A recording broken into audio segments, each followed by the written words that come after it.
We have 2 minutes before we start, but I want to make a couple of announcements.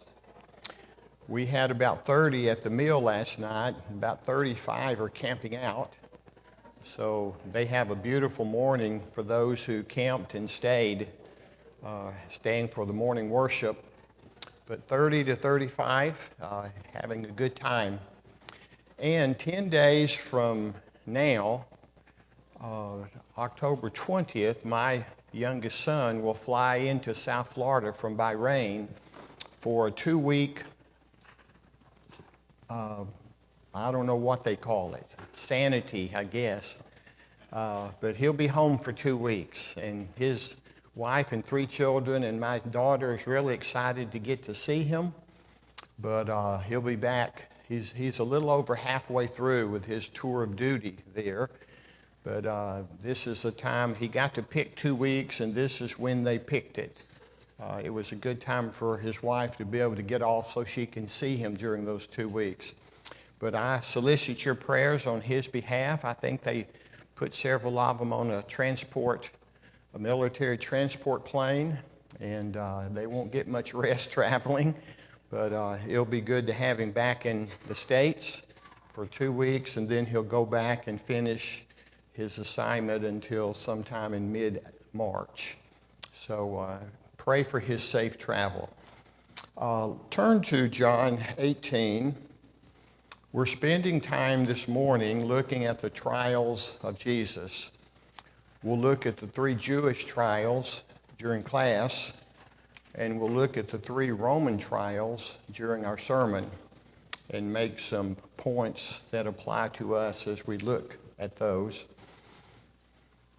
Last week we talked about the Sanhedrin, and we saw many things, and we'll see them during today as we at least read some of the verses. 12 things that the Sanhedrin broke as far as their own rules that they should be governed by when they would conduct a trial. And they had an agenda, as we would say in our terminology, and they weren't really mindful about some of the protocols that were set into place. And obviously, we are caught with the dilemma. They should have let him go. He was not guilty. And yet we needed him to go to the cross. Because of what he accomplished on the cross, we needed him there. But the best way I know to explain it is, though it's God's will and the working of his providence in many matters upon this world, in our world, we're each responsible for our own actions. If we commit sin, but yet that sin would be used by God to bring about good, we're still responsible for our actions. If someone goes against legal mandates in their time, and yet they are used in the providence of God to bring about his will, then again, those individuals are held accountable for their actions. And in this case, today, both of these sets of trials, their lack of action. So we come to the circumstances with a double-edged sword. We don't appreciate what was said and done toward Jesus, physically, emotionally. We are certainly pleased, though, for what he accomplished on the cross for each of us, what he made possible for each of us. So we come to it with 2 chains of thought, if you will. John 18, John is the only one that records for us the appearance of Jesus when he was taken to Annas the high priest. They're set into place for life, and Annas put several of his relatives and in-laws in place to where he had complete control of the temple. He was very wealthy because of that.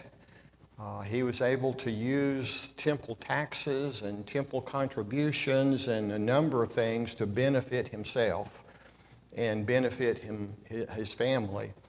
And when Jesus cleansed the temple in both the beginning and end of his ministry, it certainly would have gained Annas the high priest's attention. That would have been particularly annoying to him because it cut into and made known from the Son of God himself, as we look at it, exactly what was being done there that was not appropriate before God. And so John records this for us. John 18, beginning at verse 20, the detachment of soldiers with its commander and the Jewish officials arrested Jesus. They bound him and brought him first to Annas, who was the father-in-law of Caiaphas, the high priest that year. Caiaphas was the one who had advised the Jews that it would be good if one man died for the people. We haven't looked at that in terms of our study here, but it was an occasion when they were discussing what to do with Jesus and the disciples, and the reality was, if he's from God, there's nothing we can do about it. And if he isn't, what's one man going to hurt? How's that going to hurt us? And so it was just a configuration on their part of trying to figure out the less of two evils from their standpoint. But John alludes to it because it's putting Annas in his place in terms of history, and Caiaphas, the high priest of that time, in his place. The explanation, and John mixes the denials of Peter with the appearances before Annas and Caiaphas. And the reason he mixes it, we believe, is because they probably lived in the same huge palace. And some of these things took place in different areas of that palace. And the denials of Peter took place on the areas around that palace, because that's where Jesus was, and that's where he wanted to be. So we see John putting this together, and that probably would explain it for us. But skip down, because he deals with Peter's first denial to verse 19. Meanwhile, the high priest questioned Jesus about his disciples and his teaching. I have spoken openly to the world, Jesus replied. I always taught in synagogues or at the temple, where all the Jews came together. I said nothing in secret. Why question me? Ask those who heard me. Surely they know what I said. Now, it's interesting, the psychology, if you will, or the reality behind the words of Jesus. He knows what's being done is being done in secret. And he knows they're breaking all manner of rules in the process of beginning this Jewish section of trials. And so he confronts them without saying it with the method they're using to bring him to supposed justice. I've done nothing in secret. I've been out there implied, because we know, 3 years. I've been in and out of synagogues. I've been in and out of Jerusalem. I've been very vocal and very public with everything that I've said and done. And so he's kind of laying it on the Jewish trial's shoulders, if you will, as he would suggest, why is this so secretive? And of course, the implication, you've heard, you've been told, you should have responded to what I've said and done in public, and certainly not in secret. So his comments are making points, even though he's certainly dealing with the question that was asked. And when Jesus said this, one of the officials nearby struck him in the face. Is that any way to answer the high priest? They said. I don't know about you. I think I do, but I'll speak for myself. When I read this and Mark Moore's chronological study of the life of Christ, you see it all put together, and we're going to read some of those in a moment. Once we leave Annas, we're going to let his pulling all the gospel accounts together take us through the rest of this Jewish trial, it just really bothers me. It hurts me. It angers me to see what they're doing to Jesus. Don't ever, though we know it, and we've seen it before, and we've read it before, don't ever let these words just roll off your back. Let them have the effect. This is our brother in Christ.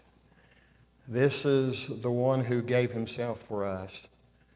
And I know in Westerns and other things from our history, our television history, we see law and order, and we see deputies, and we see sheriffs, and all manner of people in authority do things like this, trying to intimidate, trying to hit them, to force them to admit something or whatever it might be. In those movies, and even in knowing that that took place in the Wild West, in our country's history, we let it roll off our back a little bit because those were rough places. Law and order were not yet in place. Many people had gone way before authority would ever arrive. And so we understand that, and to some extent we accept that. But I just encourage you that you don't ever let this just roll off your back. Let this find its place. Let this sink in. And I'm not given to emotionalism. I don't like it when ministers will use some of these things and talk about them with such detail to where people are crying in the pew. Because sometimes crying in the pew over the things done to Jesus will encourage people to go forward during the invitation. And they get there and they're not sure why they're there. The emotion has taken them there. Sometimes, and I know it, in college I saw it, 2 speakers during our 3 years. We'd go on campus on Wednesday night and have about 180 people there for a Wednesday night service on a state university campus. And we would have outside speakers come in and speak to us, really fancy, well-known speakers from the Nashville area and others.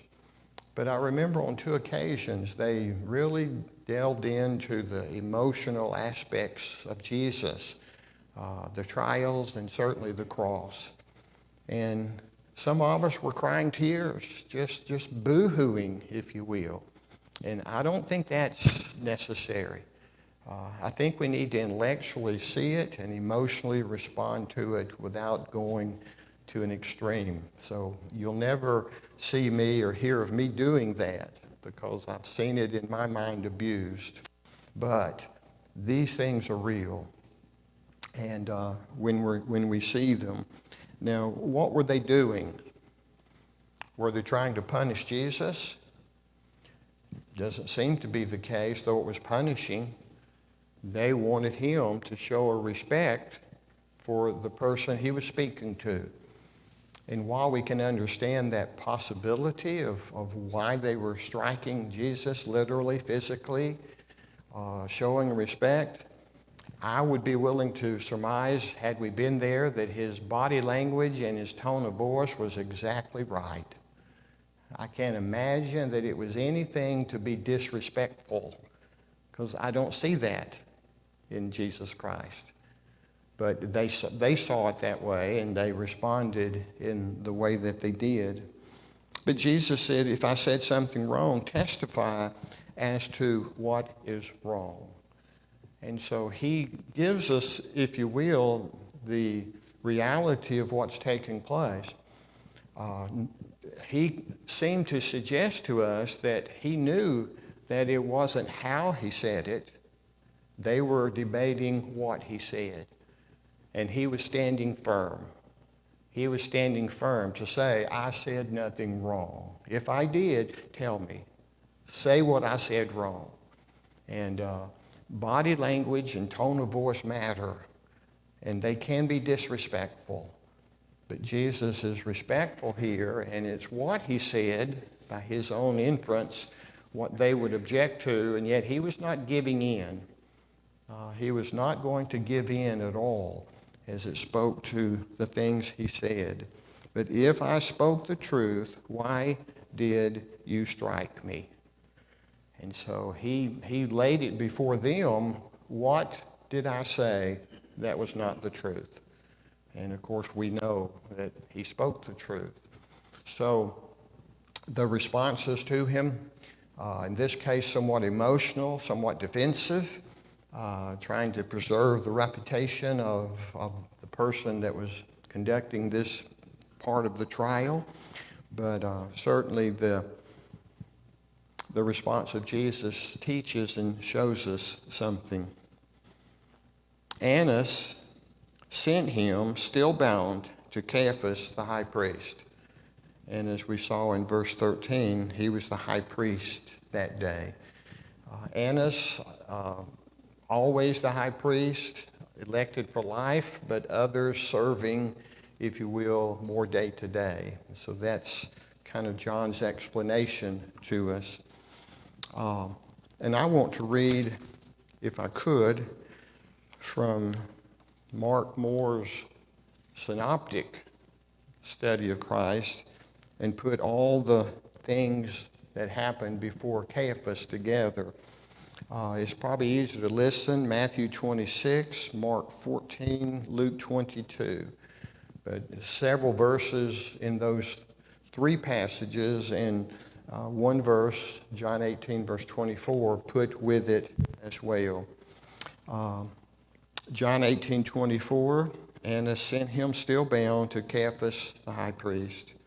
And the chief priest and the whole Sanhedrin were looking for false evidence against Jesus so that they could put him to death. But they did not find any. That's from Mark 14. The word false comes from Matthew 26 to pull it together. And of course that broke one of the 12 rules of the Sanhedrin. False teachers, false witnesses. And Matthew and Mark in the Gospels make it very clear, speaking as guided by the Spirit of God, to let us fully understand what's taking place.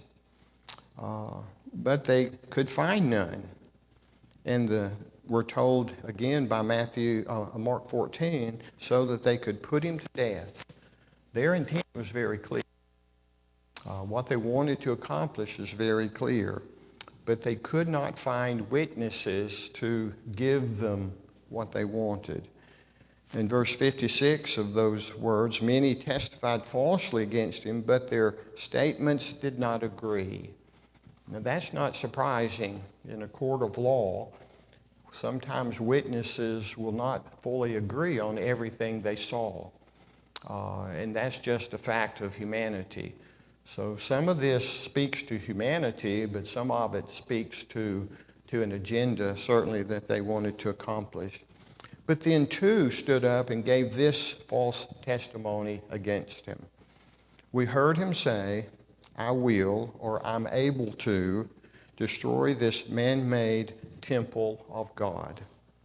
And in 3 days we'll build another, not made by man, yet even then their testimony did not agree. Now, we need to understand what was said. Jesus did say that if you tear it down, I can rebuild it. And so that's a slight difference from what the testimony revealed. And then when he talked about something being destroyed and raising up, he wasn't talking about a temple or any building. He was talking about himself. If I'm put in the ground, I will be raised up. I'll come back to life. So their misunderstanding or not wanting to understand what he was saying was now used against him. Now the conclusion by the gospel records is that they still did not agree. So you bring in witnesses, and two witnesses came in with a little more detail, if you will. It's going to destroy the temple. It's going to raise it back up. But even that was not a true rendition of what was said, and certainly not an understanding of what it meant. So again, the Gospels are wanting us to see this and go through it as Jesus did so that we can begin to understand it. But their testimonies did not agree, and we're not surprised. Then the high priest stood up and said to Jesus, "Are you not going to answer? What is this testimony that these men are bringing against you?" But Jesus remained silent. The high priest said to him, "I charge you under oath by the living God. Tell us if you are the Christ, the Son of God." Mark says the blessed one. So the rendition slightly different. Mark 14, his account. And Jesus said, "Yes." And Mark adds, "I am." "It is as you say," Jesus replied. "But I say to all of you, in the future you will see the Son of Man sitting at the right hand of the Mighty One and coming on the clouds of heaven." And that is something that's not clearly stated often in the gospel.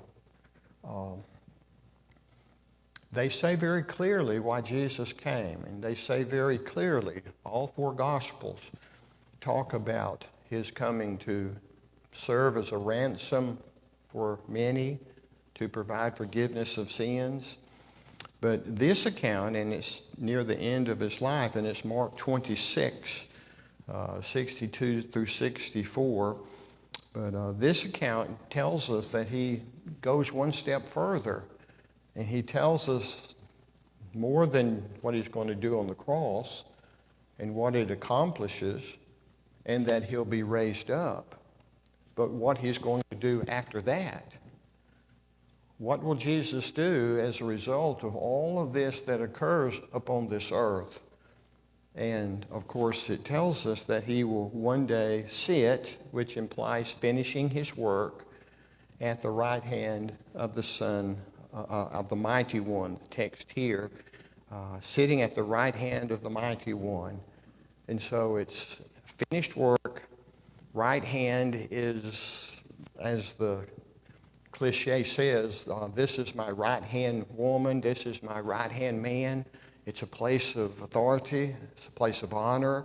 So sitting, finished work, right hand, place of honor, and then coming on the clouds of heaven.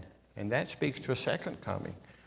And he had not said a lot about that in his ministry, and only to the disciples in the upper room did he speak of, "I'm going and I'm coming back. I'm going to prepare a place," in trying to encourage them from being troubled in John 14. And he speaks of coming back and taking them where he will be one day. So we understand it this side of the cross and this side of the New Testament. I'm not certain they had the ability to understand sitting at the right hand of the Mighty One and coming on the clouds of heaven. He actually revealed some things to Caiaphas, and those who were there probably new to them. Probably had not heard anyone suggest that he would be saying such a thing. Now, I have heard people, when I was growing up, who would offer the statement that they're not really sure that Jesus ever succinctly declared himself as the Son of God. He never clearly said it, and yet the gospel accounts show us that he did. He didn't say it over and over. You never say multiple times to people who won't accept it when you say it the first time. You're wasting your time. It's tended to follow that principle, I think. He said it, they heard it. If they don't believe it, what good is it to repeat it over and over and over and over? And that's a practice that we see in the Gospels.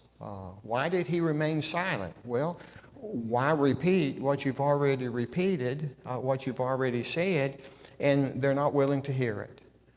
And that speaks many times to sometimes the way that we deal with people. We don't repeat the same things over and over if they're not going to hear it and believe it the first time. Maybe a second or third. You're wasting your time. And Jesus tends to show us that. But tell us if you're the Christ, the Son of God, or the Blessed One, from Mark's account. Yes, it is as you say. So did he declare himself to be the Son of God? Yes. You said it. What you say is correct. And really that's a pretty ingenious way of letting them say it and then him agreeing. There's some psychology to that, I think, if you think about it. Let their words speak. But yes, you've said it. It's correct that I am the Son of God. So, again, Matthew 26, Mark 14, and Luke 22, in each of those chapters, the latter verses, some of them in the 60s, then the high priest tore his clothes and said, he has spoken blasphemy. He has spoken blasphemy. Why do we need any more witnesses? Look, now you have heard the blasphemy. What do you think? And Mark says they all condemned him. The other writers, he is worthy of death, they answered. In the Jewish culture, when someone rips their clothes, I'm not sure to understand it here, but I know the Jewish culture in other situations. In Jewish culture, if you rip someone's clothes, it's a sign of you're no longer part of my family. You'll see it in Jewish movies from time to time.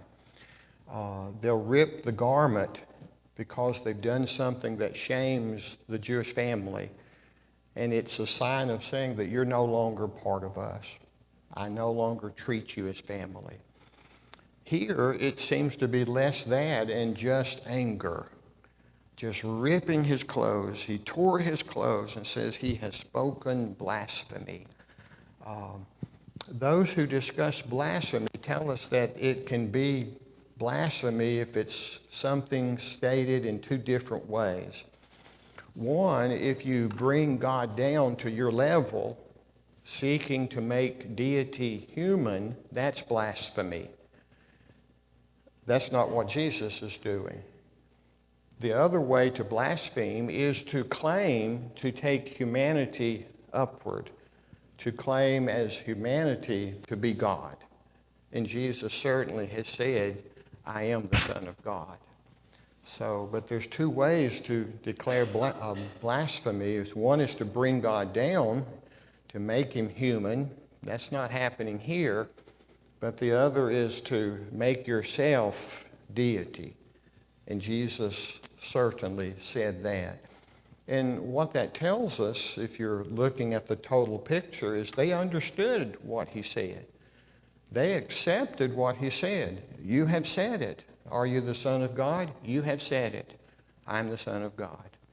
And so the high priest is accepting the fact that he heard Jesus claim to be the Son of God. And he declared it blasphemy. And they immediately knew that because that's occurred, that gave them the right to put him to death, according to their Sanhedrin laws. That was the ammunition they were looking for. False witnesses, it's just false witnesses. What he was saying couldn't be verified, not that powerful enough, certainly not at the standard required. This put him in the circumstance of having done something worthy of death in their form of justice. And then they, or the men who were guarding Jesus, spit in his face, and Mark tells us, and they blindfolded him. And they struck him with their fist. Others slapped him. and said, Luke tells us demanded, prophesy to us, Christ, who hit you? And the guards took him and beat him, from Mark's account. And they said many other insulting things to him. There again, don't let that roll off your back and treat it lightly. Don't let that just go in one ear again and come out. Let it sink in. Let it sink in to what they were saying and doing and suggesting to the incarnate God. And the Gospels want us to understand this. Where were the disciples? We don't have firsthand witness, although Peter was in the palace area. I preached a sermon many years ago as a campus minister. Went to Middle Tennessee, one of the congregations that supported us, and I used the statement that Luke uses, and when we study Peter's denial, we'll need to look at it. So I'll not give you the sermon now, but Peter followed at a distance. Peter followed afar off, the King James said. And he was in the area, but not seeing everything firsthand. So what's given to us is God's Spirit giving it to writers who want us to know these things. They are here so that we will understand exactly what Christ went through, what Jesus went through. He's not yet the Messiah. What Jesus went through, the Son of Man, the human side of him. So we need to see it and take it in. Several people there. I watch television from time to time, and I see the way they depict someone going back, winding up, and then hitting someone. And I think to myself, why do you stand there and not duck? Why do you let the arm go back and come forward without deflecting it at all? It's poor acting in my mind. I've never been in a fist fight. I have boxed with gloves just 2 or 3 times in my life, kind of for fun, not for competition or anything, certainly never training. So I'm sure I don't understand it, but when someone's blindfolded, you don't know that the slap's coming. You don't know that the fist is coming. And that is a double shock. It just has to have a double shock value to it. But certainly, we're given some details here on purpose as the Spirit of God revealed it to the gospel writers. You want to say anything before we go to the Sanhedrin? We do that next. Any comments or questions there?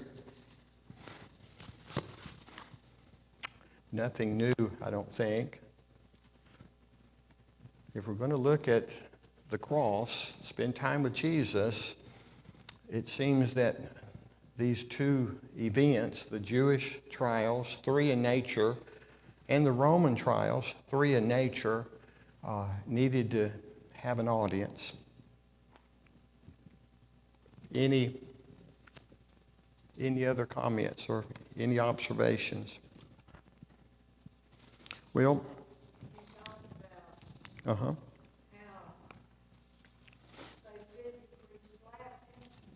Mm-hmm. And maybe we don't physically, but every time you go out in the world, and if you follow it or whatever, that's what you're doing today.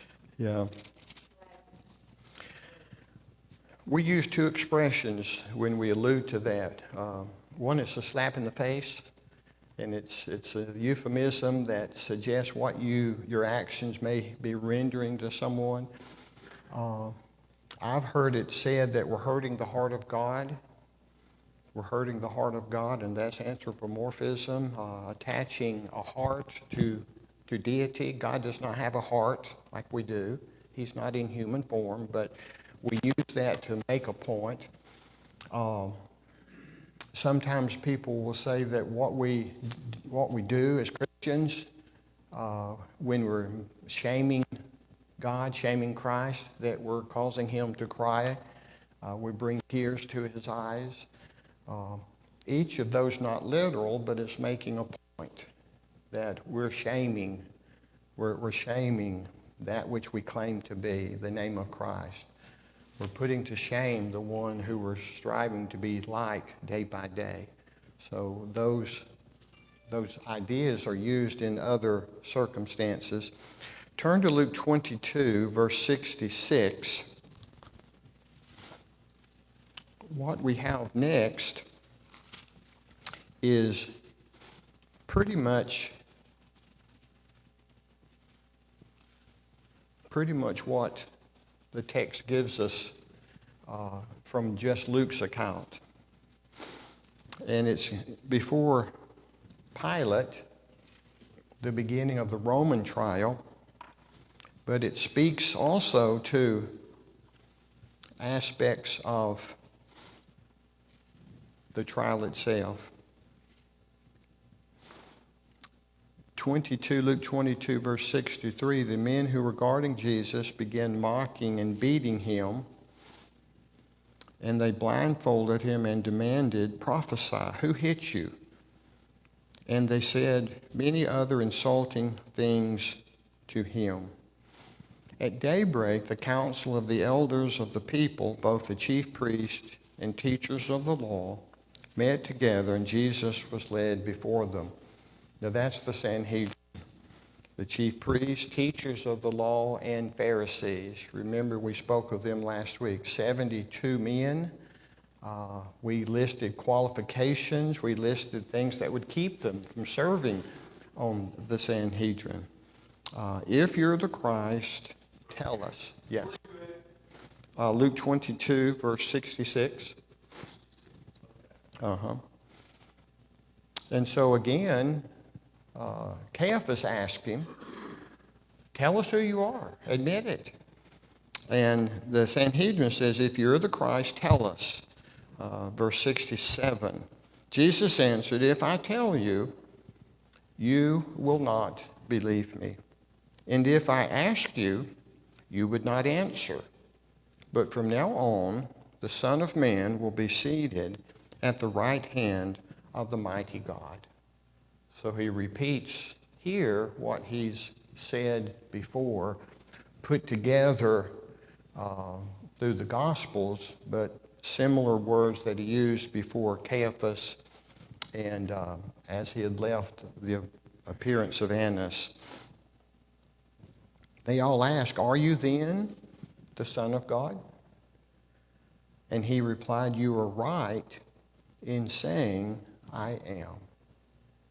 So those who would question from a lack of memory probably, or saying it exactly as someone else told you to say it, if we're stretching those words that way, then technically he never said it in some of these statements. But in every case, he's verifying what they've said. Are you? Yes, I am. Now that's plain to me. He never used the exact words they required, but why would he? He's using the words that he felt comfortable with, and he's acknowledging that they're just trying to trick him. They're not seeking the truth. They're just trying to find a way to put me to death. But you are right in saying that I am the Son of God. That's what he's saying. And then he says, why do we need any other testimony? We have heard it from his own lips. Why would someone in my day say that Jesus never said it from his own lips? That's the implication. When they believe he did. The words tell us that the ones who were there believe that it did come from his very lips. So for us to question it doesn't make sense if we would. They said, I am what you say. I am that person. He wasn't going to give in to them. He wasn't going to use their language. He wasn't going to say things again that he had already said and he had shown by his miracles. He'd shown by his authority when he taught from Scripture in those synagogues, when he was in the presence of those who would have been in those temples. So again, I think we can understand him. 23 is Pilate, and I want to save Pilate for our lesson this morning, and it's the Roman trial. Pilate, Herod, and back to Pilate. Let's just set the scene because we're going to need to speak with just a little bit of verses in the lesson. Pilate, he sends him to Herod, and then they send him back to Pilate. I'm not sure we'll take the time because we allude to it today, but the text will tell us in the sermon that Pilate and Herod were not friendly. This circumstance brings them together, if you will. They were strange bedfellows, is a way of suggesting that they just weren't friendly in any way. But this situation with Jesus brought them together. And when he is taken to Herod, the second of the Roman trials or appearances, Herod reveals to us, we'll see that in the reading this morning, Herod reveals to us that he'd heard about Jesus and he'd longed to have him here in front of him because he wanted to see and ask questions of him. So he had a curiosity about Jesus. It had been raised from his 3 years of ministry. But Herod's not much of the history, if you will, but we're given that. And we're told before Pilate and Herod, we'll only refer to it quickly, that one of the wives, I'm not remembering which one, but one of their wives said, get out of this. I had a vision, and this isn't what you need to be doing. So they had a premonition, if you will, about this situation. But it's things given to us to Roman officials from a wife and just a curiosity that had been raised. And remember, Jesus didn't spend a lot of time with Roman officials. He was in a Jewish country, Jerusalem, Capernaum, Nazareth, ruled by Rome, but not appearing before Roman officials, not spending time with them per se. So to have them brought into it and to hear their observations gives us a little bit of an understanding about what Jesus and his ministry had brought about in Rome for those who ruled in these countries, if you will. He kept Roman law. We talked Wednesday briefly, or last Sunday rather. One of the charges against him is, remember, he didn't pay taxes, and we remembered that he did pay taxes. He had Peter cast a line, bring in a fish, and there were Roman coins there to pay not only his tax, but also Peter's.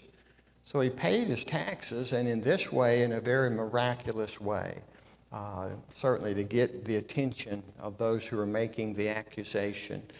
But Jesus handled himself, and he was true to himself, and he was true to the laws under which he lived.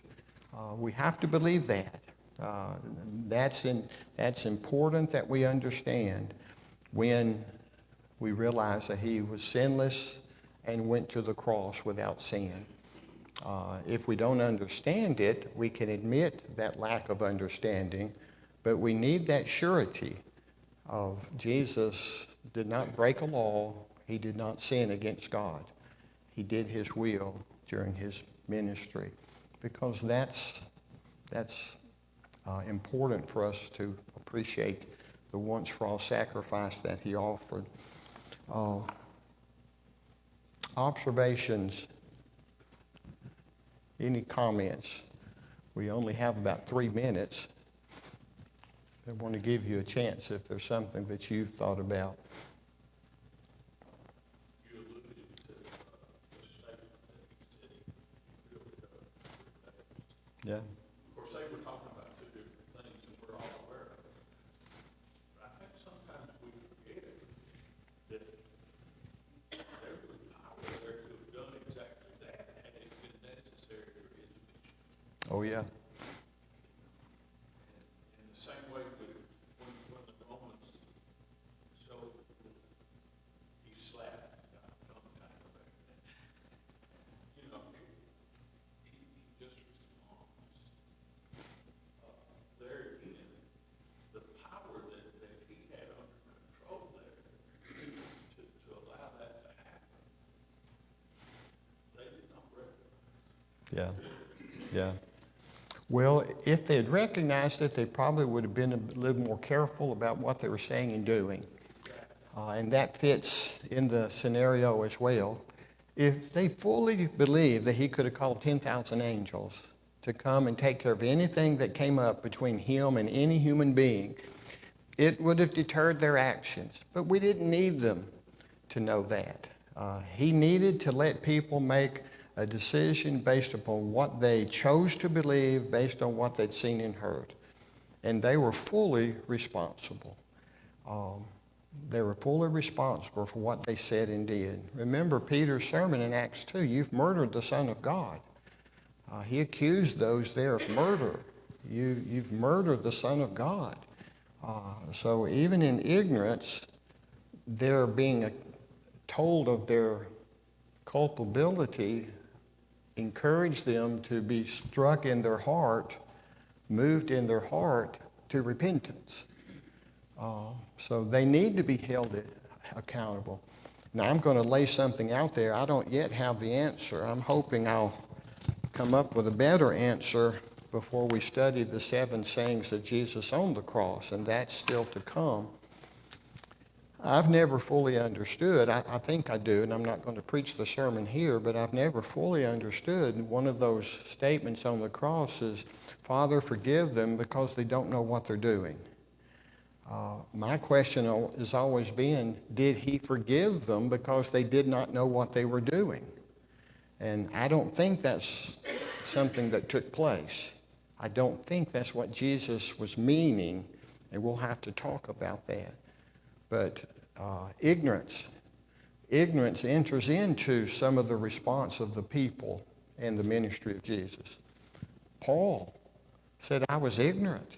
We'll see that in our devotional, I think it's Wednesday night, Lord willing, as we just use a few verses. He was ignorant as to who Jesus was, but when he came to know who Jesus was, he was a changed man. He was very, very different. So those are things still to come. Thank you for your interest.